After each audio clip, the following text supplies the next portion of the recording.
జాను చిలకమ్మ తన ఇద్దరు పిల్లల్ని తన రెక్కల మీద పెట్టుకొని జాగ్రత్తగా ఒక గ్రామానికి చేరుకుంటుంది. పిల్లలిద్దరు కూడా జాను తల్లితో అమ్మా మాకు చాలా దాహంగా ఉందమ్మా అని అడుగుతాయి. జాను చిలకమ్మ చుట్టుపక్కల ఎక్కడైనా నీళ్లు దొరుకుతాయేమో చూసి వస్తానమ్మా, మీరు ఎక్కడికి వెళ్ళకండి అని అంటుంది. అందుకు వాళ్ళు సరే అని అంటారు.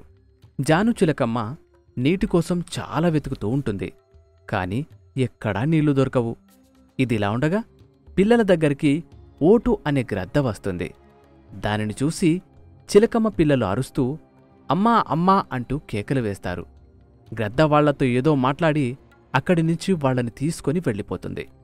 ఇంతలో చిలకమ్మ దానిని చూస్తుంది.